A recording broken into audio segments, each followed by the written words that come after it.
Le chemin peut être inconnu, mais je ne vais pas seul, car le Seigneur ne m'abandonne pas. Si je le suis ici, quoi qu'il arrive, il reste avec moi jour après jour, et je sais que mon Sauveur est avec moi. Il est toujours avec moi. yamana nanje Il est toujours avec moi. yamana nanje Dans le soleil et la pluie, mu izuba Jésus mu mvura Yesu est avec moi. agumana nanje. Quand les tempêtes grondent, Igihe très fort, ibihuhusi les bihohota mu nuages nkomezi sont autour de moi biga et les flots s'agitent autour imipfunda de moi dans la nuit igasuriranya obscure. hampande yanje mu ijoro ryijimye. Il me tient par la main, We amfata lui ukuboko, qui bannit toute crainte, uwo car aheza dans son ubwoba amour, bwose kuko mu rukundo il rwiwe me garde. niho anzigamira. Il est toujours avec moi. Yamana nanje, Il est toujours avec moi. yamana nanje Dans le soleil et la pluie, mu Jésus izuba mu mvura est avec moi. Yesu ari kumwe nanje.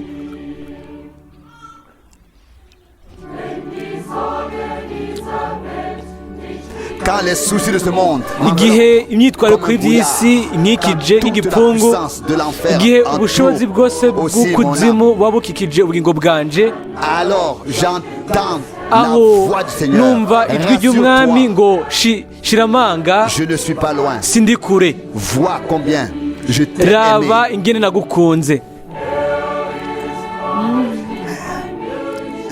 Il est toujours avec moi. Yamana Il nanje, est toujours avec moi. yamana nanje Dans le soleil et la mu pluie, ruzuba mu mvura Jésus Yesu est avec moi.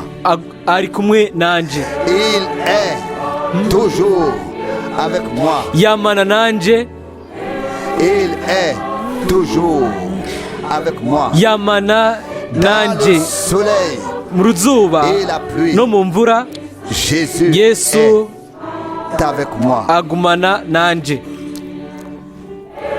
Il est toujours avec moi. Agumana nanje, Il est toujours agumana nanje dans le soleil mu ruzuba et la pluie. no mu mvura Jésus Yesu est avec moi. aba ari kumwe nanje.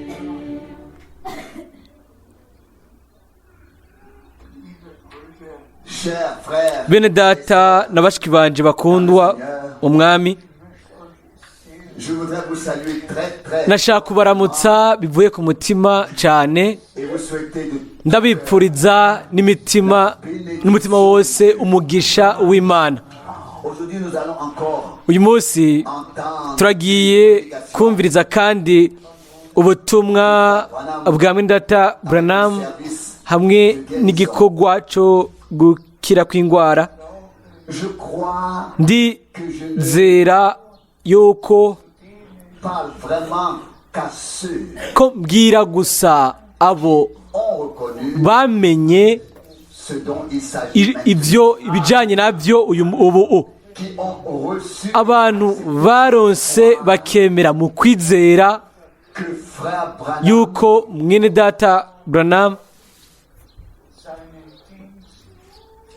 a accompli son ministère yakoze ubukozi bwiwe nk'uko abitegetswe n'Imana, kandi yuko ubutumwa bw'ijambo banziriza kuza kwa kabiri kwa Kristo. et nous sommes heureux Rero turanezerewe yuko ubwo butumwa puisse maintenant être ubu entendu bushobora kumvikana au monde entier mu isi yose, et que l'on puisse kandi ko dushobora témoigner kuba byabona que Dieu bw'ibyo Imana yakoze nko kwemeza ijambo. les nombreux témoignages Intahe nyinshi sont la preuve ni ikimenyamenya que la parole de Dieu ko ne revient ijambo ry'Imana à vide ntirigarukira ubusa, nk'uko nyine byanditswe muri Yesaya 55, ariko nuko ribanza gushitsa rigasoza ico riba ryarungikiwe. Uyu munsi turagiye kubereka mu ncamake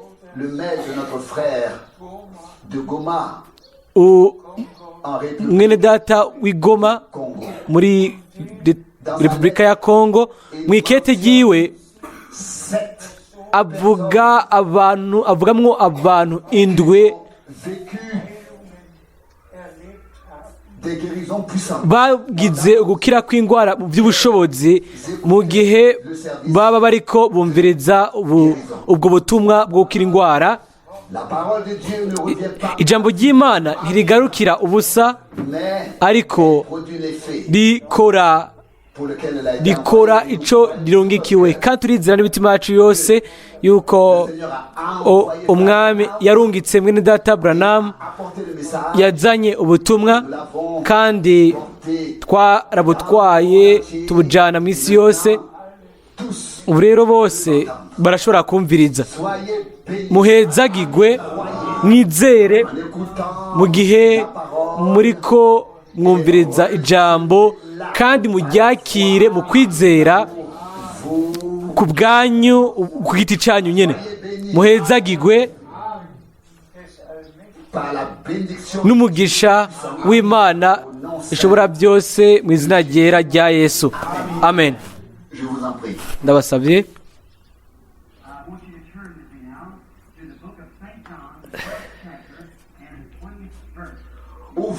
turugurura muri Yohana igice cya 12, turasoma duhereye ku murongo wa 20. Yohana 12 duhereye ku murongo wa 20. Hari abagiriki bamwe mu baduze gusenga mu minsi mikuru,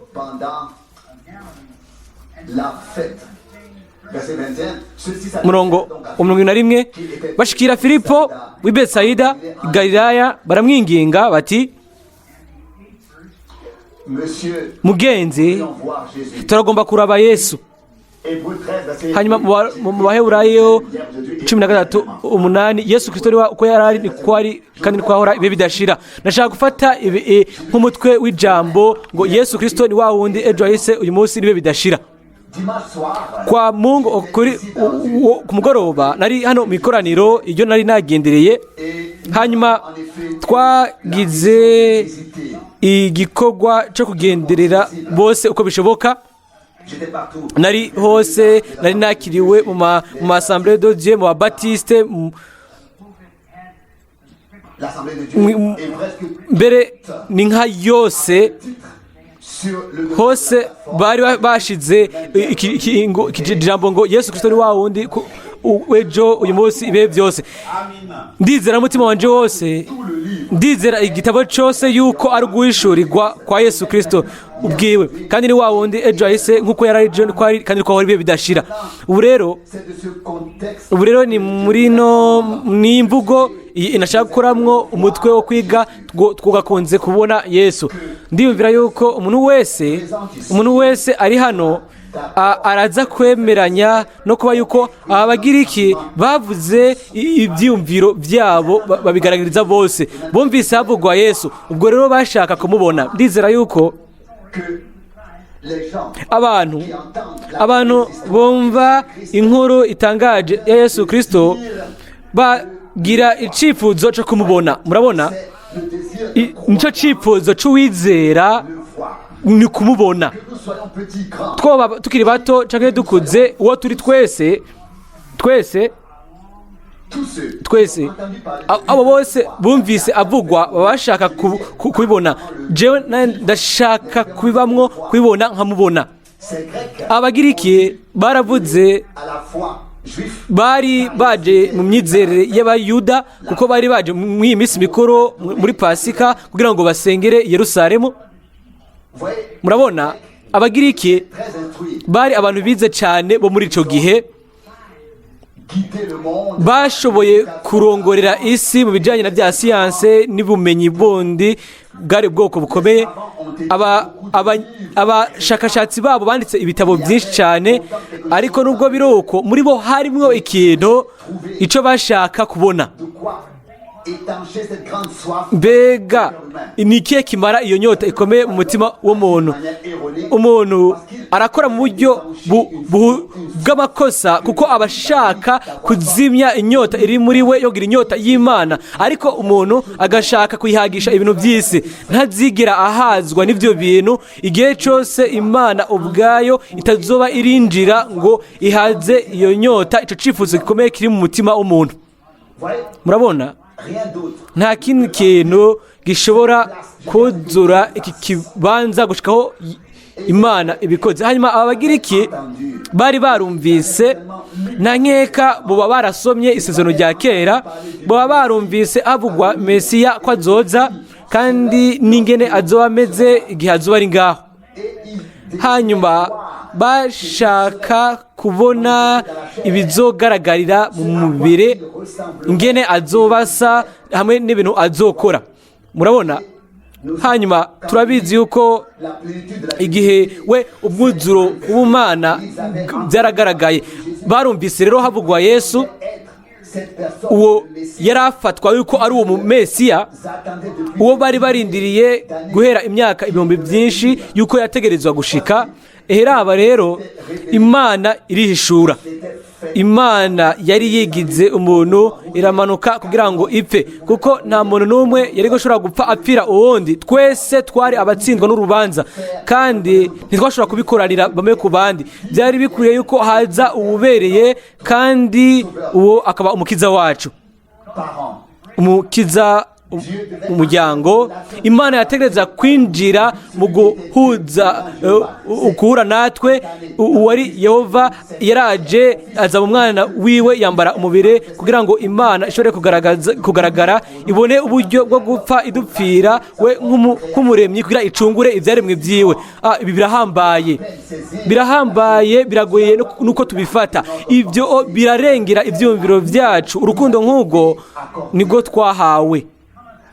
Raba rero tukabona yuko aba bagiriki bari barumvise havugwa ukwizera kuzanwa no kumva ijambo ry'Imana. Uko niko Bibiliya ivuga, ukwizera kuza uriko wumviriza ijambo ry'Imana. Bari barumvise havugwa yuko hazoba Mesiya. Ubu rero baraje kugira ngo bamurabe, baze kuraba uwo muntu kugira ngo barabe icyo by'ukuri Mesiya yarari. Raba, natwe twisanga mw'ibyo nyene. Ubu tumvise havugwa Imana, baratubwiye Imana, baratwigishije ku Mana. Raba, twagize amakoraniro akomakomeye, twagize abavuga butumwa bakomakomeye, ariko ndizera yuko tubaye mu gitutu imbere kuza kwa Yesu Kristo. Twabaye gutsindanishirizwa kuri literi, tuba mu kwezwa kuri Wesley, hashika ku mubatizo wa mwene yera. Buragizweho ishengero ritagira agasembwa, ritagira amarabaga. Murabona, Imana ishaka kugira ishengero umukuku wose wacunguwe n'amaraso, aho ishobora kwigaragariza ubwayo, kandi kubandanya dusa na Kristo bibandanya. Murabona, turabona yuko abo bantu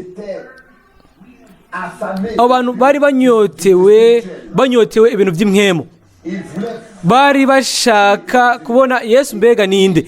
Hanyuma barabadije ati, mushinga nawe twashaka kubona Yesu. Bari barumvise Yesu avugwa, bari barasomye ibintu bijanye nawe muri Bibiliya. Ubu rero bashaka kumubona. Reka dushike igisomwa canje. Bibiliya ivuga ko ari wa wundi ejo ahise uyu munsi n'ibihe byose bidashira.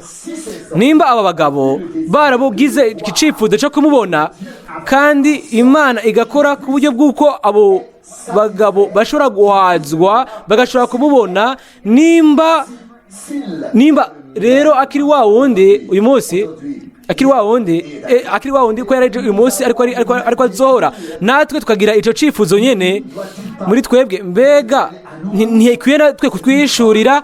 Ibyo ni igisobanuro gikomeye. Ariko niba Bibiliya ivuga ibintu by'ukuri, rero twisanga he? Bibiliya iravuga yuko ari wa wundi, ntashobora kuba wa wundi mu buryo cyangwa ubundi, ahubwo aba ari wa wundi mu bintu byose.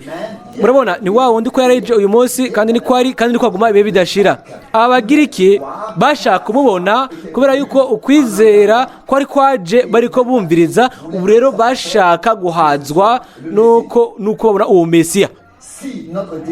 Niba icyifuzo cyacu uyu munsi ari kubona uwo twizera kandi turi ishengero tubigiramwo umugabane, turatanga ibigira 10, turakora ibintu byose dushoboye, mbega ni imigani gusa, mbega ni ikintu gusa cyo kwigana, mbega twebwe abakristo mbega twaguye mbega gusa mu bintu by'imigani canke n'ibintu by'ukuri bihari kuri jewe mwo kimwe. Bibiliya ni y'ukuri canke ni ikinyoma?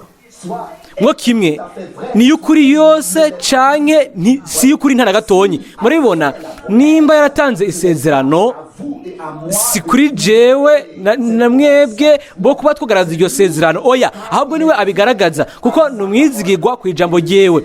Kandi ndavuga je gusa ibyo yavuze, yaravuze yuko niko yari ejo, niko ari uyu munsi, kandi ko ahora ibihe bidashira.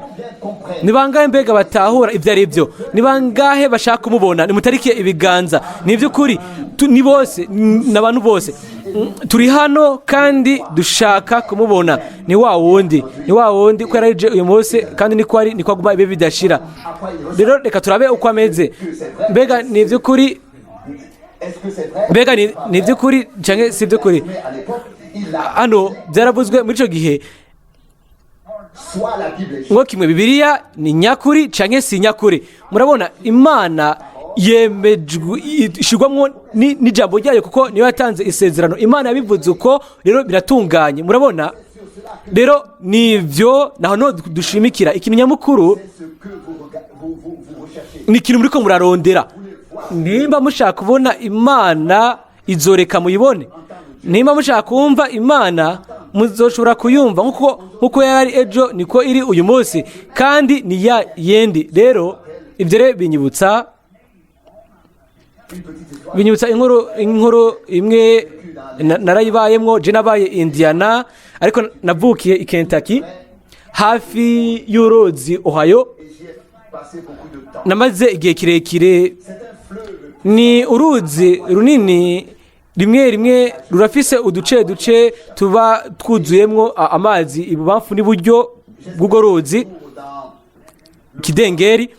Ndiyumvira yuko igihe kimwe mu bwami bw'imyaka 1000 kumbure nzonde hano ku isi nezererwa ibintu byose, kandi kariya gace kaba karimo ibidengeri n'ahandi haba hatuse, hari ibyondo, bizoba byararangiye ibyo.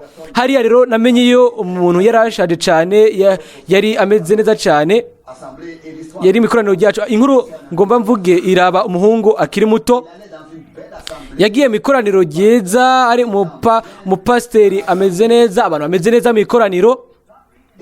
Hanyuma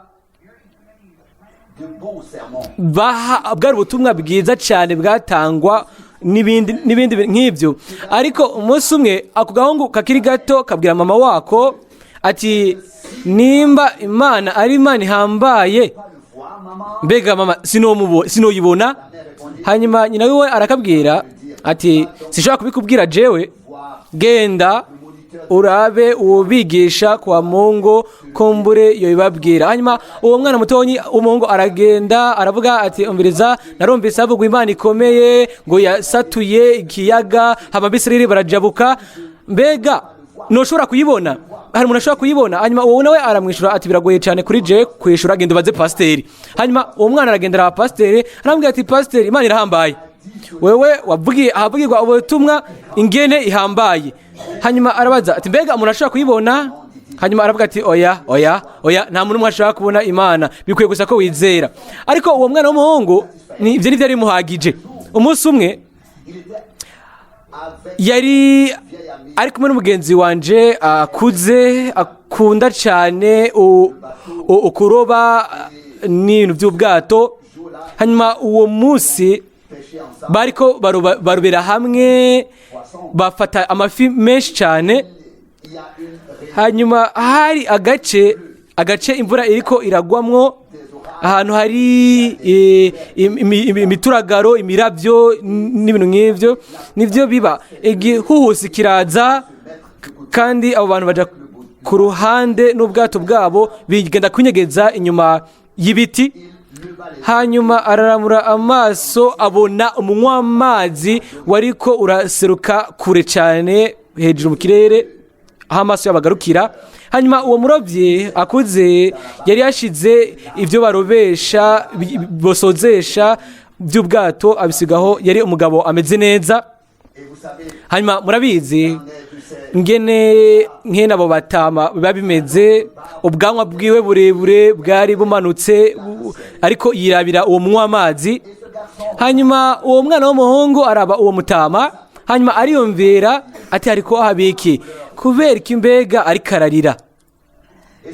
Hanyuma uwo mwana w'umuhungu gushikaho yari yicaye atekanye, ariruka aza kuri uwo mutama, aramubwira uwo murovyi wa kera, aramubwira ati umviriza, ndafise ikibazo nshaka kukubaza.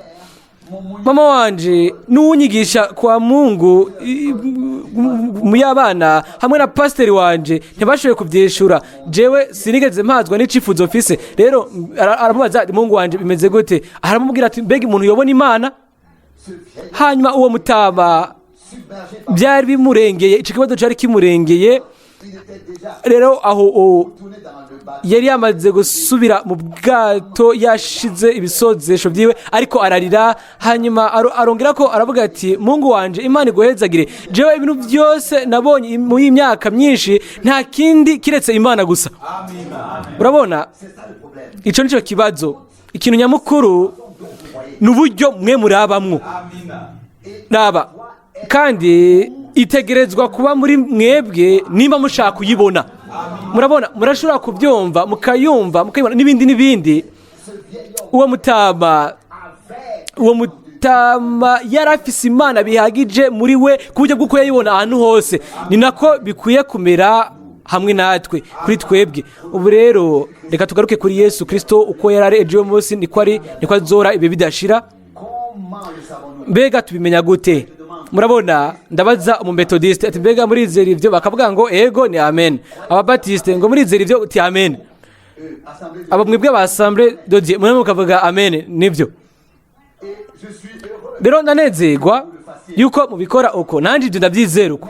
Ariko nimba ubu rero itegereza gusangwa muri kino gisagara, mbega yo bisa gute? Yasezeranje yuko azobana natwe, kandi naho nimba atari ko bimeze, rero ijambo rero bimeze gute? Nimba bidahumetse ibyo ibindi navyo mbega byoba bihumetse, mbega nivyo kuri canke sivyo kuri? Be turi hehe? Murabona, yarasezeranije yuko azobana natwe. Mbere no kuno mugoroba ngo aho babiri canke batatu bakuraniye mu izina ryiwe, muravyizera? Ndabashimiye. Rero nimba ari hano, rero turondera iki? Rero yobasa gute? Mbega turiko tugerageza kurondera umuntu yambaye kanzu ndende imishatsi miremire, ubwanwa burebure. Mbega yaba ari Yesu? Umuntu wese uko ari yoshobora kwambara kanzu rirerire n'umishatsi miremire n'ubwanwa burebure? Oya, ibyo siko bimeze. Nta nkeka umuntu wese uri kuno mugoroba arashobora kuba yambaye ikanzu rirerire ariko akaba atazi Imana, nk'uko n'umunyegiputa nagace ko muri abantu muri Egiputa batazi Imana. Muribona rero turondeye umuntu afise inkovo z'imisumari nkaho yo canke afise bikovu ku mutwe nkaho mege yambaye amahwa. Mbega turondera iki? Mbega tworondera umuntu nk'uko abashushanya bakunda gucapa, umwe amukora nk'uko uwundi akamukora nk'uko. Hoffman n'abandi bandi baragerageje gucapa, baramucapa, umwe wese afise ishusho itandukanye. None rero asa gute nk'uko uyu n'uyu amugaragaza? Oya, ibyo ntitubeze. Umwe nimba yarabishoboye, uwundi byaramunaniye. Murabibona, ni mwomenya icyo mukwiye kurondera.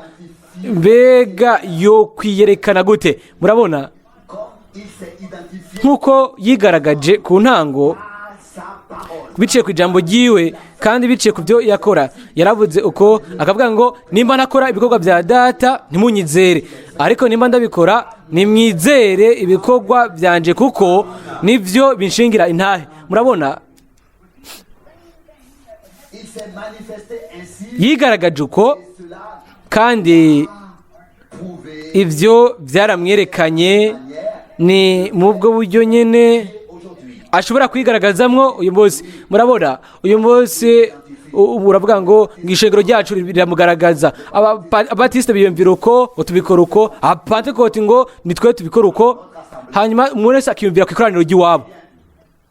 Rero nari i Little Rock i Arkansas, haheze iminsi mike, yari ikoraniro rinini cyane aho tugira amakoraniro. Hanyuma hinjira umuntu asabiriza, yaramugaye, yagendera ku mabeki ibibandu bibiri, yaricaye hejuru mu kibanza cya gatatu, mu murongo wa gatatu. Yarakize kuko yahamagawe muri ayo makoraniro. Hanyuma atangura kuvugira hejuru ku buryo bw'uko tutari tunashoboye kubandanya. Hanyuma aravuga ati, mwene Data Branham, nashaka kubaza ikibazo. Ati, hari umugabo yashitse yari umunazareye. Hanyuma aravuga ati, ndizera yuko we uri umunazareye. Hanyuma avuga ati, ariko numva hano abapantekoti benshi, mbega umupantekoti. Hanyuma nigeze kumva havugwa yuko ngo uva mu mugwi wa Batiste. Hanyuma ndamwishyura ati, mwene data, birasanzwe. Ati, ndi umubatiste, umunazareye kandi umupantekoti ndi byose. Rero ibyo biyitirira nta kintu kimwe bisiguye. Mu bisanzwe narakoze ahantu mu iraro ry'inka i Colorado, hari hafi y'uruzi Traberson. Mw'ico gihe twaragirayo imikuku ari nyinshi cyane. Abantu benshi bazana imikuku yabo, kandi umuntu wese yari afise ingene yerekana ibyiwe, ubusho bwiwe.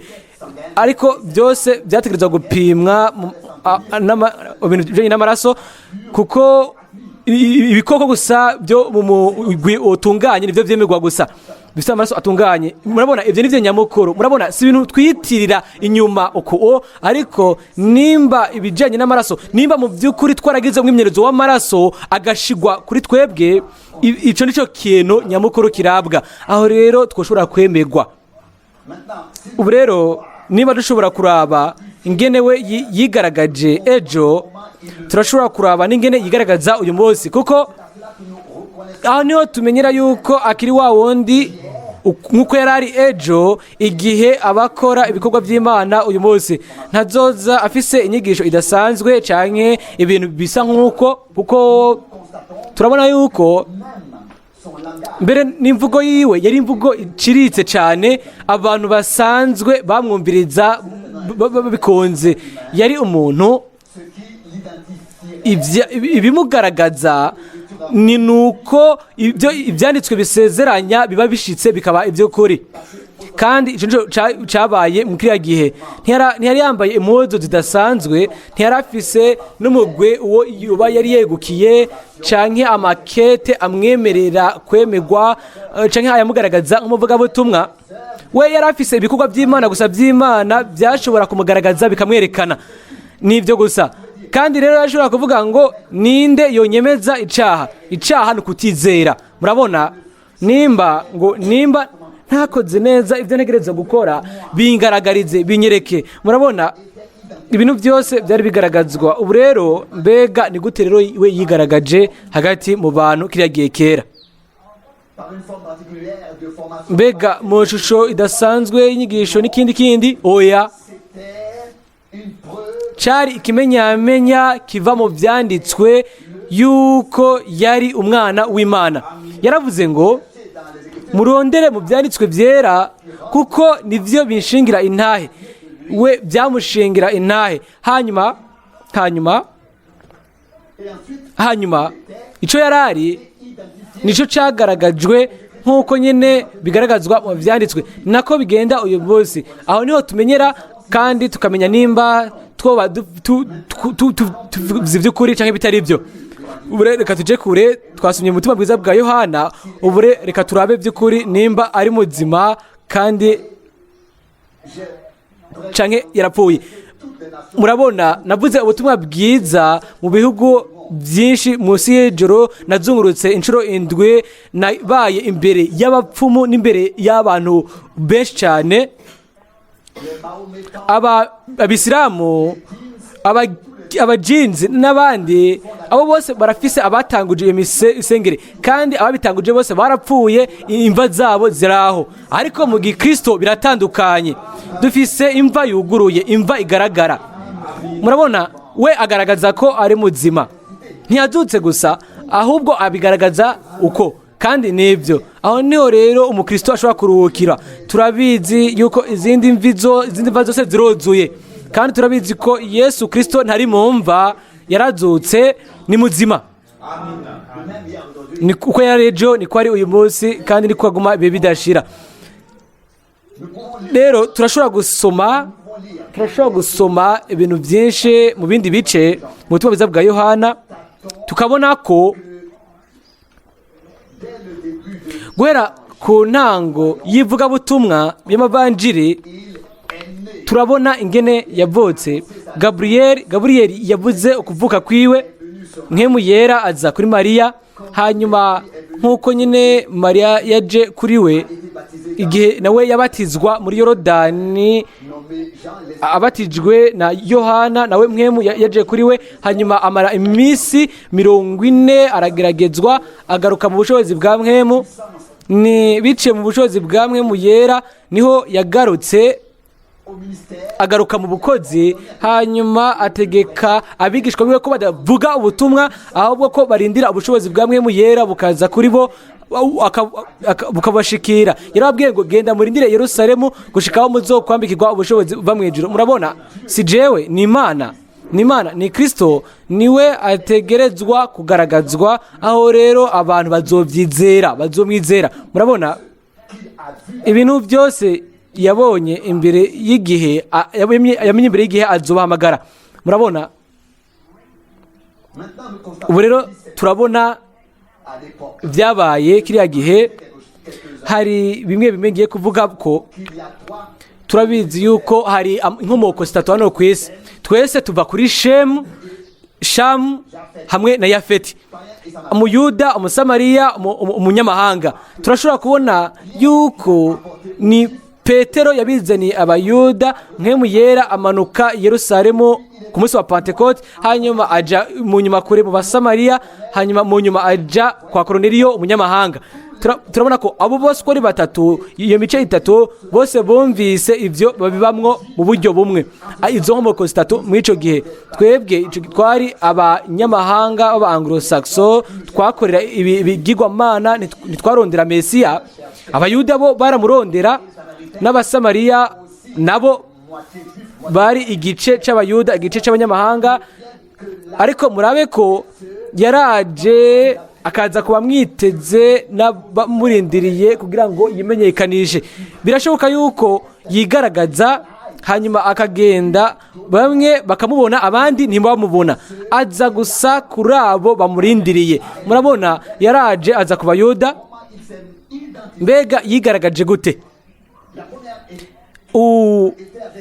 Ubwa mbere hari hamwe na Andrea, hamwe na Filipo. Andrea yari yarumvise havugwa Yesu, hanyuma aragenda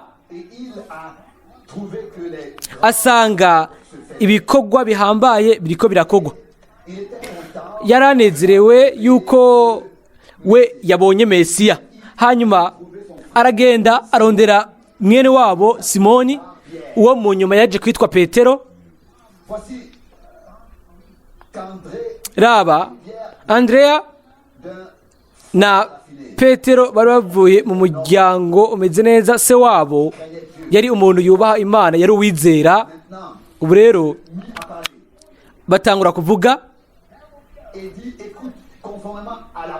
arababwira ngo nkuko bihuje n'isezerano ryo twarindiriye igihe kirekire rya Mesiya, ariko imbere yuko aseruka hazobanza kuba ugwijeje amadidane. Hari ibintu byinshi bizoba kugira ngo bizibire ikintu nyacukuri. Uko niko ibintu byamye bimeze. Nimwumvirize, aho mubonye idolari ritari ryo rya pirate riba ryiganywe ku kintu c'ukuri. Ikintu cyose c'ikinyoma bigaragaza yuko hari ikintu c'ukuri ciganyweko. Hanyuma uwo mupapa, uwo muvyeyi yoba yarabwiye abahungu biwe ati turizera Bibiliya abahungu, ati umuhanuzi w'Imana Mose, uwo twaherewe ko ivyagezwe n'ibishinzwe, yaravuze ngo umwami uhoraho Imana yanyu izohagurutsa umuhanuzi ameze nkanje hagati muri mwebwe. Kandi Bibiliya iravuga yuko ngo azoba ari umuhanuzi. Kandi twabwiwe yuko tuzokwemera umuhanuzi inyuma yuko azoba amaze kugaragarizwa yuko ari umuhanuzi. Kandi turabizi twebwe nk'abasoma Bibiliya, turabizi yuko ijambo ry'umwami riza ku muhanuzi, raba ntiriza ku wundi. Turabona yuko imyaka 400 yari iheze guhera kuri Maraki, kandi ko bari barindiriye Mesiya. Hari ibintu byinshi byagiye biraba, ariko igihe azoza Imana izomugaragaza, izomwemeza nk'umuhanuzi, kuko Bibiliya iravuga yuko ngo azoba ari umuhanuzi. Bibiliya ivuga ko umuntu muri mwebwe niba ari uw'imwemo kandi cyangwa ari umuhanuzi, nzomuvugishiriza mwiyerekwa, mu nzozi n'ibindi. Nimba ibyo avuze bishitse bigashika, nimumwumvirize. Bitameze nk'uko, nimumwumvirize. Nuko uko niko kuri gukomeye. Murabona, Imana ivuga iby'ukuri. Imana yama ariyo ivuga iby'ukuri. Nimba ari Imana ivuze ni iby'ukuri. Rero nimba atari iby'ukuri ntiyari Imana. Murabona, abayuda bose barabyizera ibyo, ariko umunsi umwe ikoraniro ryari ryaragiye kure cyane, ku buryo bw'uko bo bagendera mu nzira zabo bwite. Bari bafise ibigoye byabo by'uburyo butandukanye, imigenzo n'imico yabo byari byarafashe ikibanza c'ijambo ry'Imana. Murabona neza neza nk'uko bimeze nyine uyu munsi muri kino gihe, ibyo nyine byisubiramo. Andrea we yarahagijwe, yarabizi yuko uwo ari Mesiya. Hanyuma aragenda arondera Simoni Petero, uwo bavukana, aramubwira ati umviriza ingo, uwo mugabo ari hariya, ari hafi ya Yorodani, yavuze ko ari uwo ategerezwa kuza, kandi ko ngo yabonye mwemu uhoraho amanuka aza kuri we, kandi uwo akaba ari we mwana w'Imana. Ingo umwumvirize, kuko hari ibimenyetso bigaragazwa kandi ibyo biramwemeza. Hanyuma igihe rero mu nyuma yamuherekeza, hanyuma akinjira imbere ya Yesu, yarazi uburyo aza kwitwara. Murabona aho muri Yohana wa mbere, Yesu yaramubonye ariko araza, aravuga ngo, aramubwira ati umwisirayeli, izina ryawe ni Simoni, uri umwana wa Yona.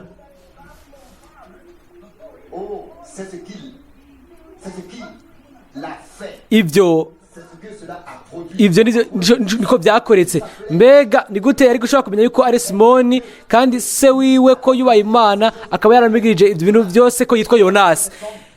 Yarabizi yuko uwo muntu ataza kuba ari umuhanuzi, byari bimaze gukoreka. Ntiyarakeneye uwundi mwimenyerezo, aho yari yamaze kuba yishikarira umwami Yesu, yishikanye n'ubwami bw'Imana. Murabona Yesu yigaragaje uko, aravuga ngo izina ryawe ni Simoni, uri umwana wa Yona, kandi icyo nicyo cyatumye Yesu Kristo aba umuhanuzi byuzuye. Ibyo arabyizera. Hanyuma turabona ko hari umwe uwitwa Filipo, nawe ahamagara Natanayeli, abona ibyo. Uwo nawe yari umwisirayeli agumye. Hanyuma ariyumvira ati mbega hano ariko habiki. yari yaje i Yerusalemu ariko arengegwa n'ibintu yabona biriko biraba. Yiyumvira ku mugenzi we Natanayeli, hanyuma aho nyine aca atangura afata akayira inyuma ubwiwe yuko yari yabonye ukuri, akaba mu kumenya neza yuko uwo yari Mesiya. Iyaba gusa twogize ibyo bineza neza, ubwo nyine tukagenda kurondera abandi inyuma yuko tuba twabonye ibyo bintu tukabibamo. Daba aradoga arenga umusozi, hanyuma asanga aho Natanayeli kumbure ntiyari neza iwiwe, ariko kumbure yari mu murima wiwe, nta nkeka akaba yariko arasenga, ntiyashaka kumugora kumuburagiza. Hanyuma batangura kuganira, hanyuma uwo mugabo mu isengesho kumbure baravuga ati Mana Yehova, wasezeranije Mesiya, mbega ibyo bizoshika ryari? Je nshaka kumubona imbere y'uko mpfa, none ari he? Ni gute mbega no mubona? Kumbure yarasenze, arasengana n'umutima wose ko yokunze kumubona. Ndabibasaba, mbega Yesu yaradutse mu bapfuye, mbega ni muzima, mbega arakora bya bikorwa nyene ibyo yakora kiriya gihe kera? Nivyo, ni iby'ukuri, yego. Mbega ikoraniro, hari ikintu kiriko kiraba. Raba, hanyuma yumva ijwi ati ingo urabe uwo twabonye, Yesu Kristo w'i Nazareti. Hanyuma nta nkeka arahaguruka aravuga ati ndindira gatonyi, ushatse kumbwira iki? Ngo wabonye uwo turindiriye? Rindira gato, rindira, si uko bigenda. Ushatse kuvuga ngo Yesu w'i Nazareti? Mbega urizere ko Imana ishobora byose yoshobora kuja mu gisagara giciritse nka Nazareti? Mbega i Nazareti hovayo ikintu ciza? Hanyuma yamuhaye inyishu nziza ishoboka ushobora gutanga. Yambwiye ngo ingo wirabire, kuko turabizi yuko abaherezi biyumvira yuko Imana izokugura ejuru nk'ikoridoro, hanyuma akamanuka akurikiwe n'abamarayika n'ibindi. Ariko yaje mu guca bugufi kose, nk'uko bihuje n'ibyanditswe. Ni mu guca bugufi no mu bihasi niho dusanga Imana. Murabona, rimwe turaba ibintu bikomakomeye, twoshobora kudoga ku vyogajuru, tukagendera ku katsi, tukagahonyanga ako tudashobora gusigurira ingene ubuzima bukinjiramo. Murabona, ndamwumva akavuga ngo mbega hari ikintu ciza cova i Nazareti mw'ico gisagara, ico cabera bikumbagaza hasi. Ikintu kibaye hategerezwa kuba cobera mu idini ryanje. Mbega hari ikintu ciza cova mujya mugwi. Hanyuma yamuhaye inshuro nziza ishoboka ngo ingo we wirabire. Hanyuma arongera ati ntubinegure, ingo gusa uvyirabire gusa, ingo urabe gusa, fata Bibiliya hamwe nawe, hanyuma uze. Ivyo nivyo abantu bari bakwiye gukora. Ingo urabe. Kumbure turashaka kwinjira cyane muri ico kiganiro. Ati uraze twakunze kuganira ibya Bibiliya, inyigisho za kera z'abahanuzi n'ibindi, kandi twakunze kugena tubona ibyo Mesiya azokora n'uwazoba ariwe. Kandi Bibiliya iravuga yuko ngo azoba ari umuhanuzi. Nivyo ndavyizera. Urazi bariya abantu b'abarovyi, urabazi, uriya Simoni na Andrea. Uriya Simoni umwe atazi kwandika izina ryiwe bwite n'ibindi nk'ivyo.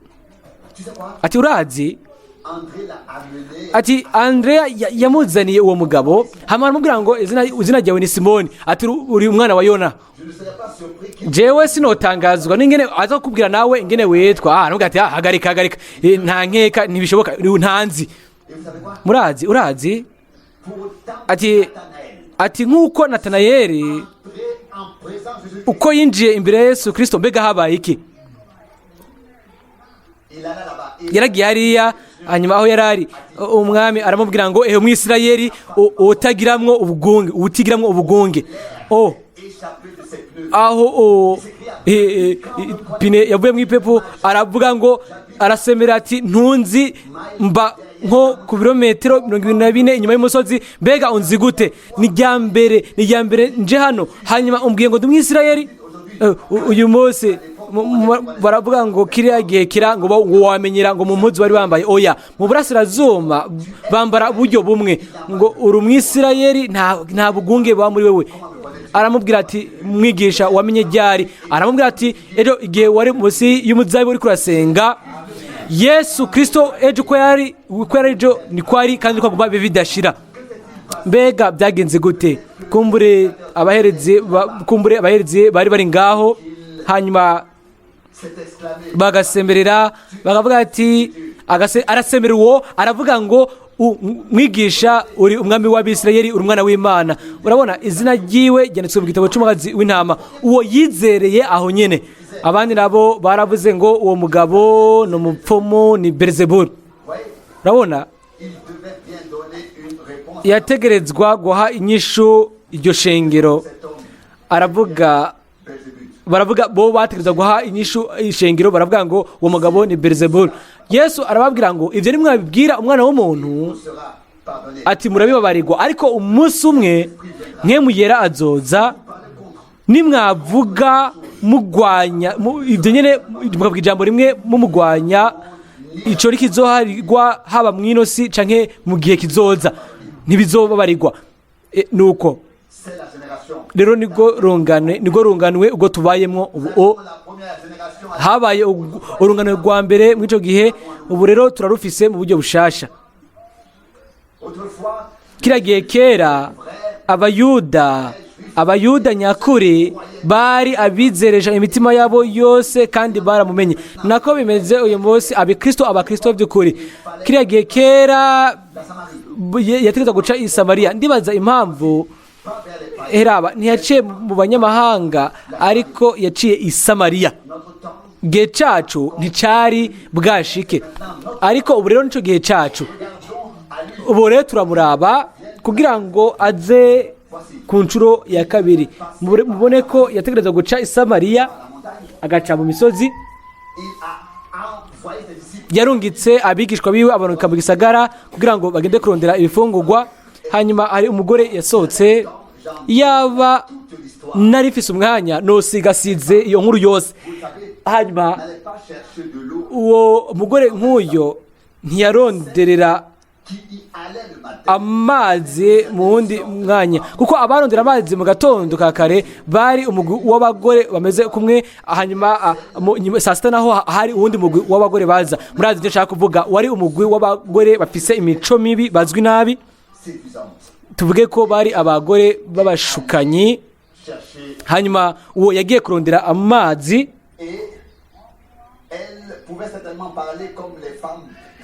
nta nkeka ashobora kuvuga nk'uko nyine abagore bavuga n'ibindi yari afise icyo atwaye ko indobo zibiri mu mpande zose hanyuma hariho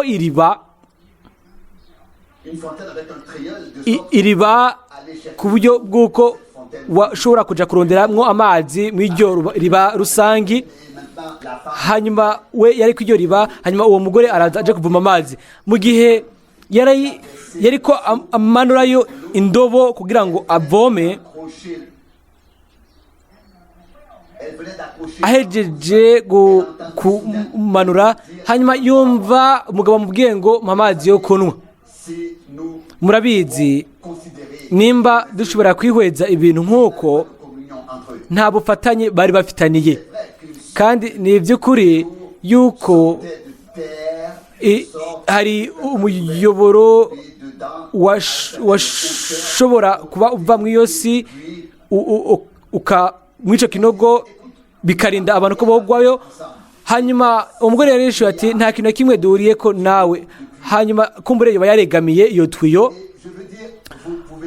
ndavuga murashobora gusoma ibyanditswe mu butumwa bwiza bwa Yohana mbere n'umwami Yesu kiriya gihe nubwo yari afise imyaka 30 bavuga ngo nta myaka 50 urashikana, none ubwa ko wabonye Aburahamu. Hanyuma uwo mugore we yarishuye aravuga ati nje ni gute wovoma amazi udafise icyo uvomesha. Hanyuma yaje kuganira nawe, uwo mugore aravuga ati ba data banyweye ku iriba, basengeye i Yerusalemu, basengera ku musozi wera.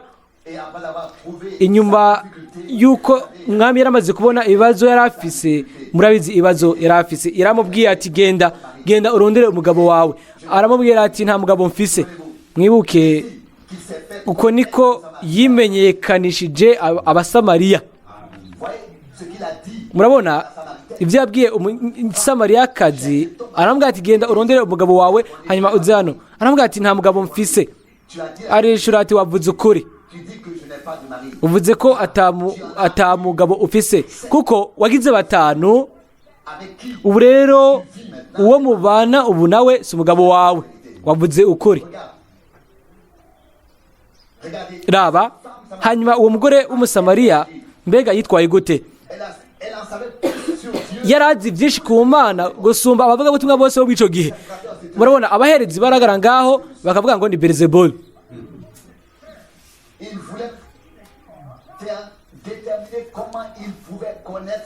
Bo bashaka kugena ico kintu, ariko uwo mugore we aravuga ngo mwami ndabona yuko uri umuhanuzi, kuko turazi ko Mesiya azoza, uwitwa Kristo, kandi igihe azoza ngo azotubwira byose.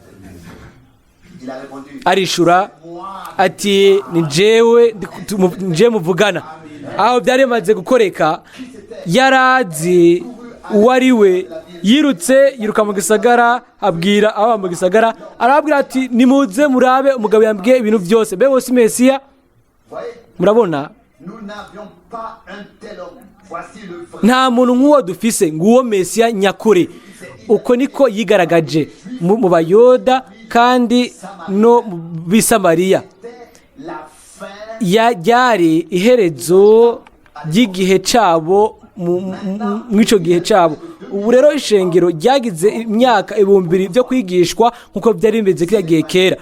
Nimba abanyamahanga batagize ico kintu nyene nk'ico cyari mw'ico gihe, Imana niyo bigororotse, mbega twoyimenya gute? Ariko nubwo biruko iri kumwe natwe kandi muri twebwe, ikorera muri twebwe. Iyo cyo twitwa umubatizo wa mwemu yera bikaba muri twebwe, kandi igakora ikoreye mu bantu nk'uko bivugwa muri Yohana 14:12 ngo unyizera azokora ibikorwa nkora. Mbega ibyo si by'ukuri? Muri Yohana 5:19 n'uwundi murongo wa Bibiliya, yaciye aho aca hafi y'ikidengeri ca Betsayida. Hariho abantu benshi baryamye, bari barindiriye ukuzungagizwa kw'amazi. Murabona Imana yamye igira uburyo bwo gukiza abizera. Amazi yaratangura akabirishwa, murazi ico bisigura. Yarazungagiza gusa, umumarayika aramanuka akanyiganyiza, hanyuma uwa mbere yinjira no kwizera niwe yakira. Murabona Yesu yagiye aho, hanyuma abona umuntu ngaho agwaye. Ntituzi neza ico yaragwaye, ariko uko biri kose yaragwaye. Yoba yaragwaye prostate canke ibende. Ni kubera iki mbega atabwiye abandi bose? Ni kubera yuko hari nankeka bariho abana bari bagwaye indwara yo kuvyimba umutwe wuzuyemwo amazi, ariko buri gihe uwo mugabo aravuga ngo iyo ngiye kwinjira uwundi wese arantanga. Hanyuma yumva y'amajambo ngo fata igitanda cawe utahe wakize. Murabe ko yaciye yikorera ikirago ciwe ku munsi w'isabato. Aracakora ibyo nyene uyu munsi. Umuntu aje uyu munsi, urakoze mwene data ko ivyo byumvikanye. Umuntu murabe, umuntu aje uyu munsi akaba agwaye prostate cyangwa akaba agwaye ikindi kintu, murabona nimba ari umuntu amugaye uko yoba ameze kose, murabe mutegereza kumwizera. Yesu ni wa wundi. Muri Yohana 5:19 yaravuze ngo mukuri ndababwire, nukuri bisigura ngo ntabanduka. Umwana ntaco ashobora gukora na kimwe kiretse abonye data agikora, umwana we agikora uko. Murabe yuko bwa mbere yabonye ibyo se yamweretse mwiyerekwa, ibyo rero bikaca bimugira umuhanuzi. Uyu munsi aracari wa wundi, akora bya bindi nyene biciye kuri wa mpwemu yera nyene. Twarabyemeye kandi twarabyakiriye biciye ku mubatizo wa mpwemu yera. Turabizi ko avugwa mu zindi ndimi, arahishura, arakorera hagati muri twebwe. Turabizi yuko hariho ugwigane, ariko ntibijyanye n'ibyo. Hano bijyanye n'ukuri kwa Bibiliya, bijyanye no kuba yuko Yesu ashobora kwishura yuko ari wa wundi, niwe mwana w'Imana, abaho ibihe bidashira. Yaravuze ngo asigaye igihe gito, isi ntizosubira kumbona, amadini ibintu byose ntibazombona, ariko je muzombona, kuko nzoba muri mwebwe, nzobana namwe gushika ku iherezo ry'isi. jewe ubwanje nzoba muri mwebwe, kandi nzosoza ibikorwa byanje biciye kuri mwebwe gushitsa ku iherezo ry'ibihe, gushika ku iherezo ry'ibihe. Wa wundi ejo yahise uyu munsi ibihe bidashira, Imana y'ijuru yarabisezeranije. Munyemerere ubu rero ndababaze ikibazo, mwebwe abari hano uyu munsi. Nashaka ko mumenya yuko atamuntu akiza hano kwese akiza, ariko umuntu by'ukuri ari umukiza ni umwami ubu akorera hano ku isi, akimenyekanisha mu biwe. Kiragiye kera yagaragaje yuko yari Mesiya. Aravuga ati nk'uko byari mu minsi yo kwa Nowa, mu minsi yo kwa Loti, mu minsi yo kwa Nowa, mu minsi yo kwa Loti haje umuriro. Mbega ni gute yigaragaje? Yaramanutse, hanyuma Loti yoba asa n'umuntu wo mu ishengero gusa akanye, ariko haza abamarayika batatu. Ubwa mbere baza kuri Aburahamu, hanyuma uwo Aburahamu nawe agaragaza umugwe wahamagariwe gusohoka uva i Sodomu. Raba ko rero babiri bamarayika bagiye i Sodomu, bavugayo ubutumwa. Ntibakoze ibitangaza, umubiri Graham agezweho n'ikindi kintu nk'icyo, ariko hari uwimenyekanishije mu bari barasohotse.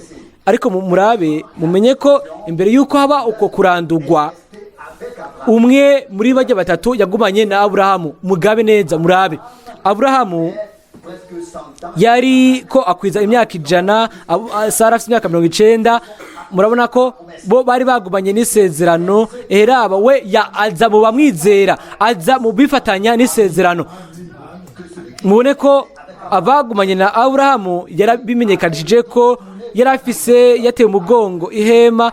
Ubwa mbere yari Aburahamu, hanyuma aza kuba Aburahamu, hazamwo hagati. Ubwa mbere yari Sara, ubwa mbere yari Sarayi, ubu naho yari Sara. Mubone ko yababwiye, yaganiye nabo, abahindurira izina.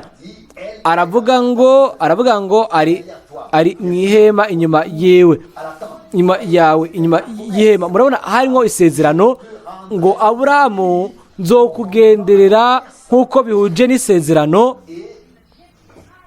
Hanyuma aravuga ati umugore wawe azo afise uwo mwana. Bibiliya iravuga yuko uwo Sara yari inyuma y'ihema ariko yitwengeramwo. Hanyuma aravuga ati ni gute ni kubera iki mbega Sara atwenze? Iwe yarazi ibyo Sara ariko arakora inyuma y'ihema. Murazi ibyo nshaka kuvuga. hanyuma igihe aburahamu yari ku nzira yiwe qu'il parlait à Dieu. yari azi ko abwira imana, abwira eroyimu ushobora byose, uhaza byose.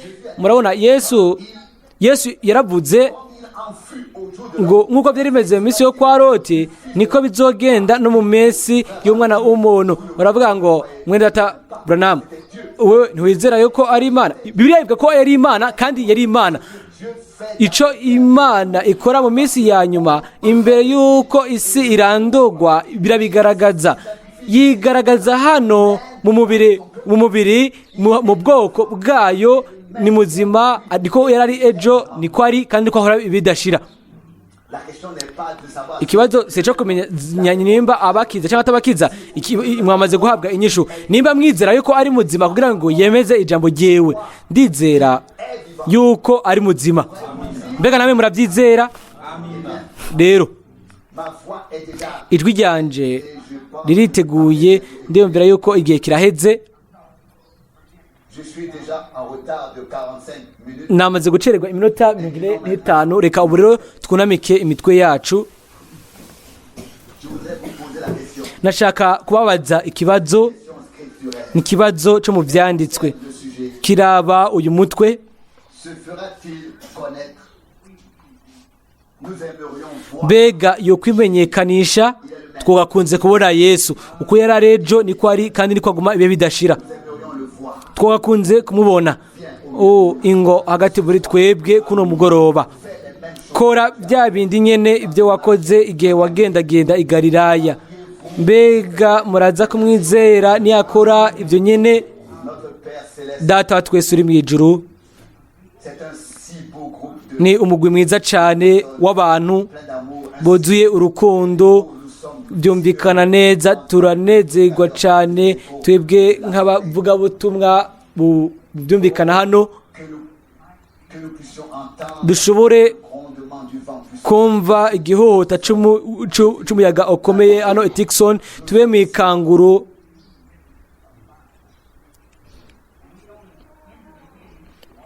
Pour te faire connaître. Kugira ngo tukumenyekanishe nk'abasabyi bawe. Et nous savons au commencement, Kandi turabizi yuko mbere na mbere yari ijambo, kandi ijambo yari kumwe n'Imana, kandi ijambo yari Imana, kandi ijambo yambaye umubiri aba hagati muri twebwe. Turabizi yuko iyi Bibiliya ivuga ibyiyumviro by'Imana hagati mu bwoko bwayo, kandi icyiyumviro ni ijambo, ni icyiyumviro giseruwe. Mwami, urazi ibiri mu mutima wanje. Ndizera yuko uri wa wundi ejo ahise kandi uri kuguma ibihe bidashira. Mwe mu yera ashobore guhezagira iri jambo, ashinga intahe yuko uri muzima, kugira ngo bashobore kubona ko Yesu ari muzima. Data, ndizera yuko iri koraniro ryizera ubu, kandi yuko abatarakizwa bashobore gukizwa, kandi bashobore gushikanira ubuzima bwabo bose, n'abandi bose babikore mu buryo bushasha. Uhezagire abagwaye, uhezagire abo bose uza kuba mu kayira, uze kubana nabo. Mwami, navuze ibyo wavuze ingorero ubu, kandi ubitubwire rero uri ngaha, kugira ngo tumenye twese yuko uri hano. Mwami, umwe wese muri twebwe twogendera mu ibarabara, aho twaba turi hose, dukore gusa ibiguhimbara. Uratubona Mwami, tutari kumwe nawe nta kintu na kimwe coshika, ntibishoboka. Ubikore rero wowe ubwawe ubu. Twagabuye amakarata yo gusengera abagwayi iminsi yose, ntidushobora kubahamagarira bose icarimwe, ariko turashaka guhamagara bamwe bamwe, hanyuma dusenge, tubasengere.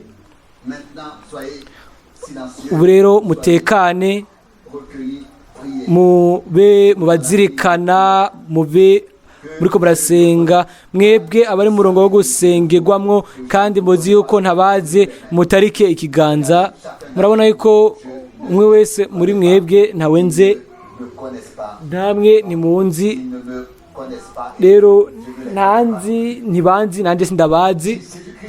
Nimba Yesu Kristo ari muzima, turashaka kumubona. Mbega niko bimeze, reka turabe. twovuga ibintu byinshi nibyo aba mu mutima wanje kumbure nibyo kore ego kumbure undi akavuga ati ni ibintu by'ubwenge gusa bya psychology mbega ni muzima by'ukuri aho rero ni yeshure yuko ari wa wundi ejo hahise uyu munsi n'ibihe byose bidashira aha niho hari ijambo ry'Imana ubu rero ndarifise mu kiganza canje kiretse mwana wanje na mwene tatoni nta wundi mbona yuko noba nzi hamwe n'undi nawe hano ari mukuru w'abagabo b'abacuruzi b'Abakristo hano nshaka kuvuga ko hariho umuryango nzi nabo muri Indiana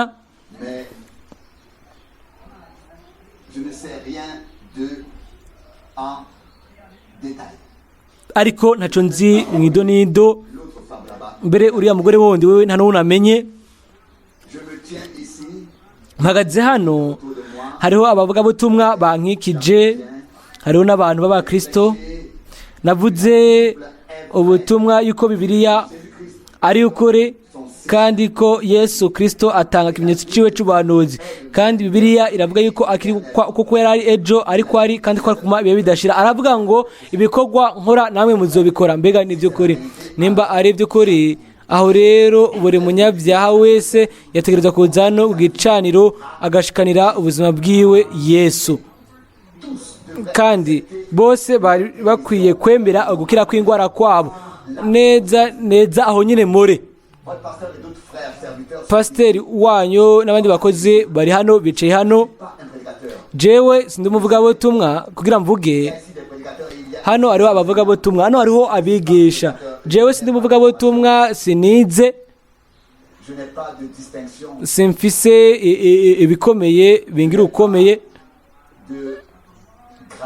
simfise ibyicaro bya kaminuza ariko umwami yampaye impano kuko ndamukunda kandi ituma biba bihagije ku bwiwe rero igihe aza kwigaragaza akagaragaza yuko ari hano kandi yuko mwe muyera mwaronse akagaragaza yuko ari hano ibyo byari bikwiye kubabera icemeza nta kundi kuntu byogeragezwa kireka umwimenyerezo wa Pentecote mwebwe bwanyu murabizi mwebwe abapentecote atari uwo mugwe nkuko na Yesu yabwiye Petero yaramubwiye ati sinyama n'amaraso biguheshuriye ibyo ariko data ari mu ijuru niwe abiguheshuriye kandi imiryango y'ikuzimu ntazoshobora iryo shengero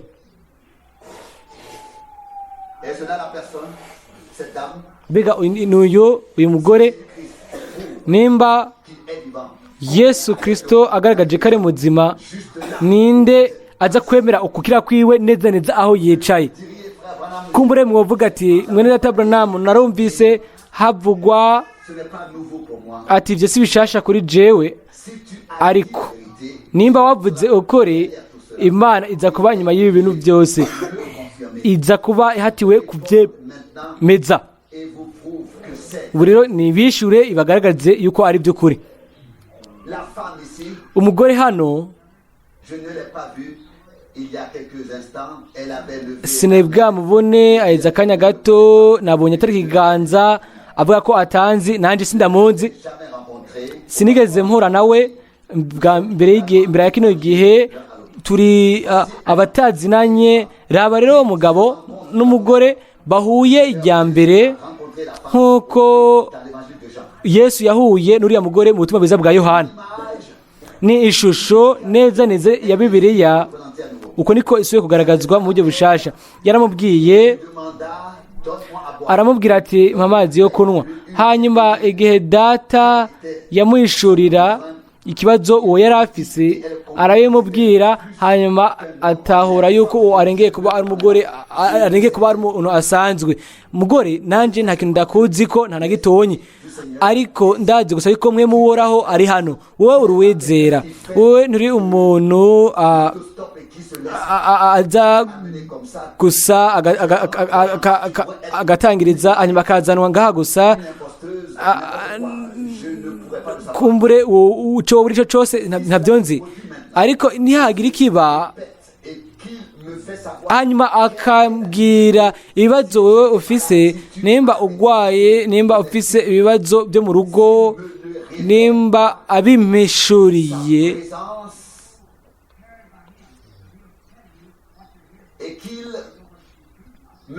ukubano kwiwe akamfata uko kugira ngo akuvugishe biciye kuri jewe. Mbega uraza kubyizera, uraza kumwizera, mbega mwese muraza kubyizera. Naho ibiganza biratarikwa. Je sinigeze mbona uyu mugore mu buzima bwanje, sinigeze ndamubona, ntituzinanye. Mwe muyera niyahishurira uyu mugore ikintu kanaka yoba yarakoze, kumbure nk'uriya mugore kwiriba ico canke yarakwiye kuba yarakoze atakoze, canke ikintu afise ku mutima. Aho rero muraza kumenya yuko ivyo bitegerezwa kuba bivuye mu bushobozi ndengakamere. Mwese murabizi, mwese mushobora gufata igice c'abafarisayo mukavuga ngo ivyo bivuye ku mugwanize, ariko murashobora no kuja ku ruhande rw'abizera mukavuga ati bivuye ku Mana.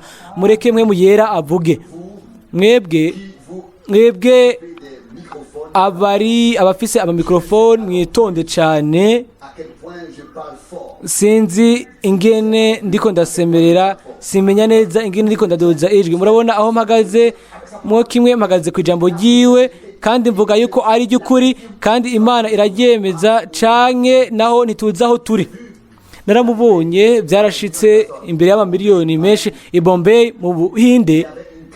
Hariho ishengero rinini muri Afrika y'Epfo, naho hari abantu nk'ibihumbi 30, kandi aho handi habaye ibihumbi 25 bakiriye rimwe.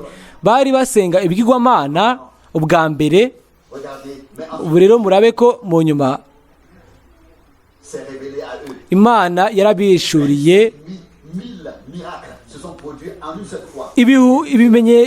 gukira kw'indwara ibihumbi 25 byashitse icarimwe. Ibyo narabibonye. Twebwe turi abantu buntu bavutse mu bice bitandukanye by'isi. Ubu rero ngomba ndakuganirize kugira ndabe nimba hari ikintu aza komeshurira ico shika cose. Sindakoze, ni Imana ikozi. Rikoraniro nimba ryo baryarigeze ribona umuco ifoto, uwo muco rero ubu uri hano, uri hagati yanje n'uyu mugore. Uyu mugore arafise ibibazo byinshi. Ikibazo nyamukuru afise, agwaye mu nda vésicule biliaire. Nimba ari by'ukuri taritsika ikiganza, urakoze kubikoze.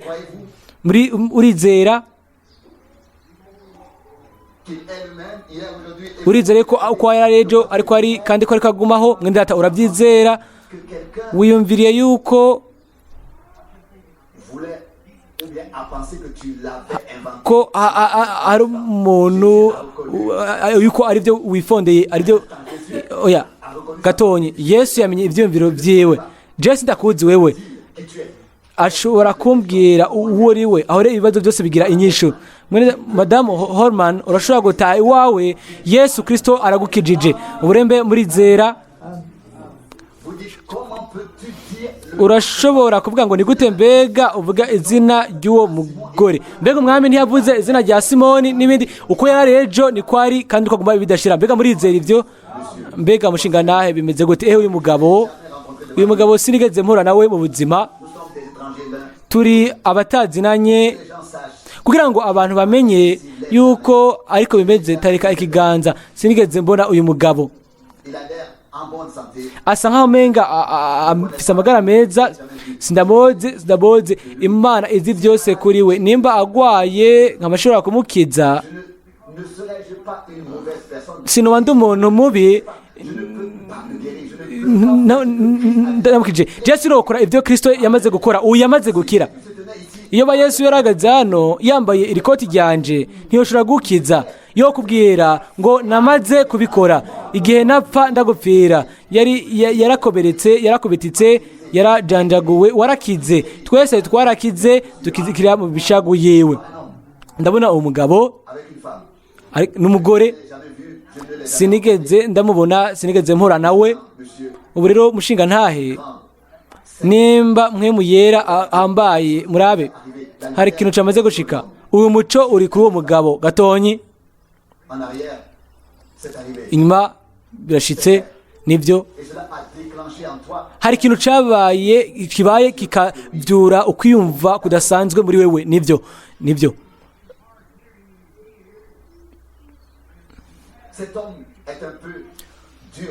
uyu mugabo ari ukuntu apfuye ugutwi ariko hari ikindi afise gikomeye kigoye yabazwe ahantu yari yaravunitse ntiyakize urabyizera nibyo jewe sindiko ndapfindapfinda ibyo bintu ni iby'ukuri hari ikintu ufise ku mutima muraza kuraba nimba ari imana cyangwa atari imana hari ikintu afise ku mutima hari icyifuzo afise hari umuntu umwe ari mu makoraniro ni umugore wiwe afise ibibazo kandi aragwaye cyane mwese uko muri babiri murakize nimwitahere iwanyu mu izina rya Yesu Kristo mwizere ntimukekeranye mwizere yuko ibintu byose bishobokera uwizera jewe sindi umuntu akiza ariko Yesu Kristo ubwiwe arigaragaza yuko ari hano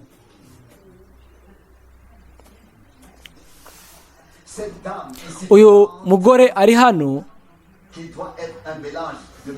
ashobora kuba ari kivange hagati y'umumegizike no mu Indie agwaye ingwara y'umurindi w'amaraso hypertension asabye ko mwami amugira akagongwe Yesu Kristo aragukirije uravuga ati mwene Data Branham ati ntibihuje n'ivyanditswe ego birahuje uriya mugore yakoze ku buyonga bw'impuzu ziwe ni bangahe muri mwebwe hano bizera yuko ubu ari umuherezi mukuru ashobora gukorwa ko n'intege nke zacu murabona uyu munsi akora bya bindi nyene ibyo yakora kiriya gihe kera kuko yareje uyu munsi niko ari uyu munsi nibe bidashira umugore yicaye hariya niko kwizera kwiwe murabona kiriya gihe kera hari umugore yirondereye inzira mu ishengero rinini cyane hanyuma yizeresha umutima akavuga ngo ninakora gusa ku buyonga bw'impuzu ziwe ndaza gukira murabona igihe Bibiliya ivuga mu izeno rishasha mu cete c'abayeburayo yuko ari umuherezi mukoro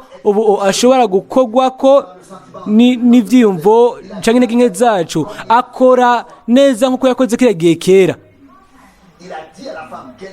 yabwiye uriya mugore yuko akize kandi n'ubu naho niko abwira abamukoze ko bose akababwira yuko bakize amen murabona yuko ari wa wundi nimubaze uriya mugore sinigeze ndamubona sindamuzi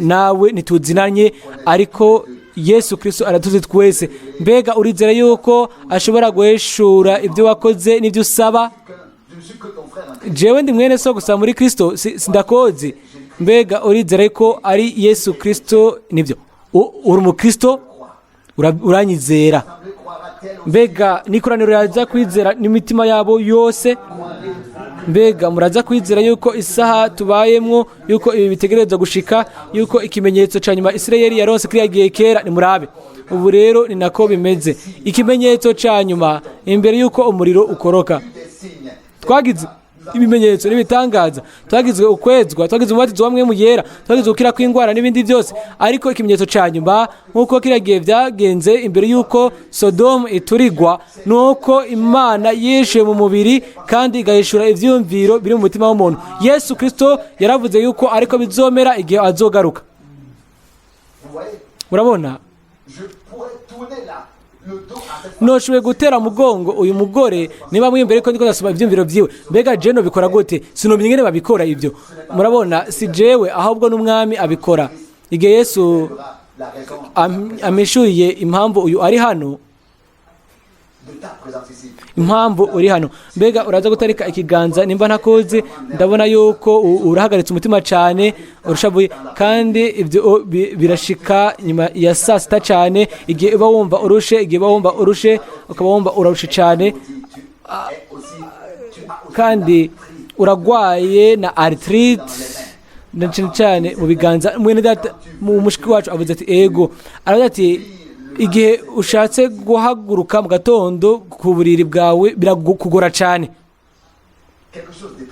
Hari ikintu kidasanzwe, ndabona umugabo, umusore, ni umwana wawe kandi agwaye mu mutwe. Icyo kibazo cyo mu mutwe cyatewe n'ibibazo byagiye biraba muhira mu rugo. Mbega urizera? Nimba wizera, genda nk'uko nyine wizeye, urizera mbega n'umutima wawe wose. Nawe azi byose. Mbega wiyumva gute? Natwe ntituzinanye. Umwami Yesu aratoze uko turi babiri, turi abantu babiri uko turi, ariko duhuye ku nshuro yacu ya mbere. Urabona ndiko ndacika intege, ndashobora kuvuga amasaha n'amasaha, ibyo ntibinduhishe, ariko aya mayerekwa yo arancikisha intege. Daniyeli yabonye iyerekwa rimwe acika intege iminsi myinshi. Na Yesu nawe umugore yamukoze ko aravuga ngo numvise ko ari inkomezi zimvuye, ko ari ubushobozi bumvuyemo. Nimba ari uko byagenze ku mwana w'Imana, mbega jewe byogenda gute? Ubone ko ikoraniro ryose rirezera. Sindakuze, ariko Imana irakuze. Igihe iza kumishurira ibiri mu mutima wawe, urazi yuko Yesu yamenye ibyumviro byabo kandi azi n'ibyumviro byawe. Nimba yo yishura icipfuzo, mbega uraza kwizera, uraza kwemera. Namwe bandi ibyo byari bikwiye gukoreka.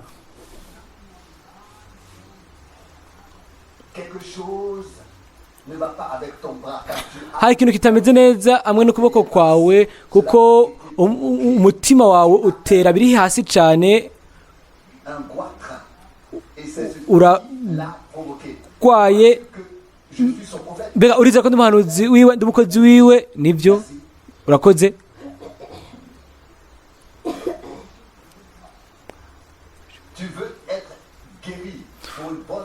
Ushaka gukira kubw'impamvu nziza, ushaka kuba umuvugabutumwa, ushaka kujya muri Amerika yo hagati, ushaka kujyayo, izere n'umutima wawe wose ukire kandi ugende hariya. Mbega murizera mwese? Ni bangahe bizera yuko Yesu Kristo ari wa wundi ari hano? Ubu rero mundeke ndabahe uwundi murongo wo mu byanditswe. Yesu yaravuze ngo genda mu isi yose mubwire ubutumwa bwiza ibyaremwe byose. Uwuzizera agakabatizwa azokizwa, ariko utizera adutsindwa n'urubanza. Ngibi ibimenyetso bizokurikira abizera: mu izina ryanje bazokurana amadayimoni, bazorambika ibiganza ku bagwayi bakire, nibanywa ibyica ntaco bizobagira, bazoshira ibiganza byabo ku abagwayi bakire. Ni bande bazi ko ari by'ukuri? Ayo niyo majambo ya nyuma yavuye mu kanwa kiwe imbere yuko aduga mu ijuru. Mbega ni by'ukuri? Mbega uko niko yabivuze? Mbega murabyizera uko nyene? Mbega nabizera bangahe bari hano? Rero nimba mushaka kubona ibitangaza by'Imana, mwizere yuko ibyo nabwiye ari by'ukuri kandi yuko ari Yesu Kristo abikorera hano. Nimushirane ko ibiganza bamwe ku bandi, ntaco bitwaye ikitameze neza mu muntu. Nimushirane ko ibiganza bamwe ku bandi. Jewe mbandanya kubona amayerekwa kandi ababwira yuko ibimenyetso ntibizokurikira gusa William Branham, ariko bizokurikira abo bose bizera, abo bose bashira ibiganza mu kwizera ku bandi. Mbega murahagijwe yuko Yesu Kristo yishingira intahe yuko ari muzima hagati muri twebwe, yishingiye intahe. Nimuvuge amen. Ubu rero nimusengere umuntu uwo mwashize ko ibiganza byanyu. Nimwisengere, ariko mubasengere kandi nabo babasengere, musengeranire. Yatanze isezerano kandi turaryizera, arabigaragaza. Ubu rero turizera n'imitima yacu yose, kandi ndaza kubasengera mwese igihe cyose muriko murasengeranira. Mwizereshe imitima yanyu yose. Data wa twese uri mu ijuru, turakoraniye hano muno mwanya, turabizi yuko uri hano kuno mugoroba kandi yuko wemeje ijambo ryawe. twarabibonye ubu rero turaje nk'abana bawe bakwizera o mana ihambaye mu izina rya Yesu Kristo munsi y'ubushobozi bwamwe mu yera ndategetse yuko ubushobozi bwose bw'umugwanizi bumenagurwa kandi ave ku bana bawe mwami barizeye ijambo ryawe o mana hano hariho abagwaye benshi o mwami kandi bashiranye ko ibiganza nk'abizera barizera kandi ni bene data bacu kandi ni bashiki bacu kandi barasenga basengeranira o mana watanze isezerano mu ijambo ryawe kandi ndasenga ubu rero kandi ndavuze yuko turi abizera kandi nciye agahigo satani ngo ahebe ate abo bose bizera Yesu Kristo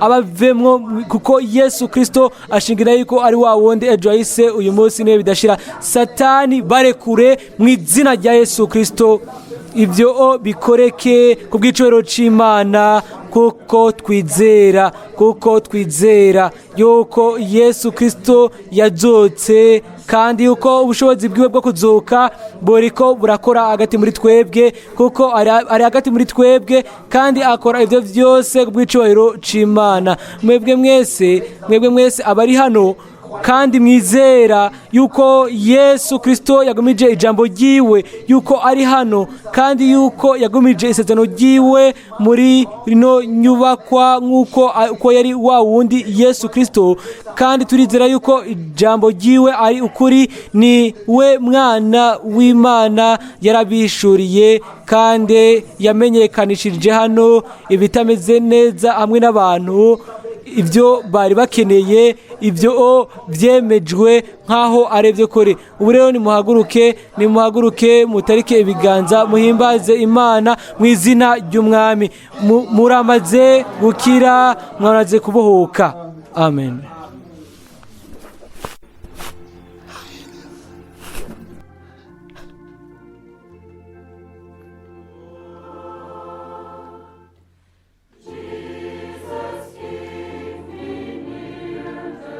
Jésus, garde-moi près de la croix. Yesu ngumiza ku musaraba. Il y a là une précieuse fontaine. Aho hari iriba ridubiza ry'igaciro uruzi rukiza rutemba ruva mu misozi y'Ikaruvari. Dans la croix.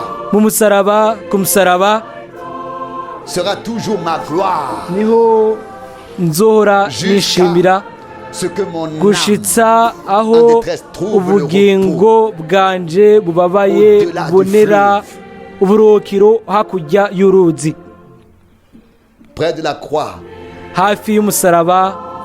Hafi y'umusaraba ubugingo bujugumira urukundo imbabazi niho bisanga. Là, l'étoile du matin et de la lumière répand ses rayons autour de moi. Kirakaka kikanyikiza. Près de la croix. Hafi y'umusaraba. Dans la croix sera toujours ma gloire. Kumusaraba niho nzishimira gushikaho ubugingo bwanje bw'umubabaye buzogera hakurya y'uruzi.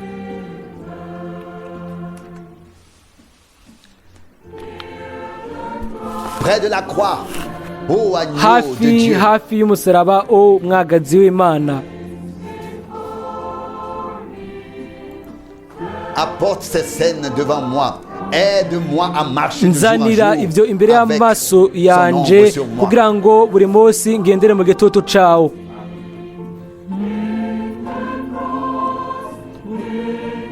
Dans la croix, kumusaraba sera toujours ma gloire. Niho hari ubwiza bwanje jusqu'à ce que mon âme en gushitsa détresse trouve aho le ubugingo repos bwanje bubabajwe buzobona uburuhukiro hakurya y'uruzi.